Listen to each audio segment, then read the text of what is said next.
గుత్తి మండల ప్రజలందరికీ నాగల చవితి శుభాకాంక్షలు. ఇక్కడ ఇప్పుడు మీరు చూస్తున్న పుట్ట గుత్తికోట శ్రీ లక్ష్మీ నరసింహస్వామి దేవస్థానం దగ్గర ఉన్నది. ఇది ఎంతో పవిత్రమైన పుట్ట.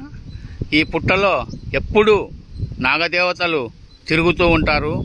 ఆ నాగదేవతలు ఇక్కడ ఎంతోమందికి కనిపించినారు. ఇక్కడ పాలు పోసేవారందరికీ ఆ నాగదేవత ఆశీస్సులు ఎప్పుడూ ఉంటాయని ప్రజలంతా చెప్తూ ఉంటారు. అందుకని ఈ పుట్టలో పాలు పోసి ఆ నాగదేవత ఆశీర్వాదం తీసుకోవాలని కోరుతున్నాము. ఇట్లు గుత్తికోట శ్రీ లక్ష్మీ నరసింహస్వామి దేవస్థానము.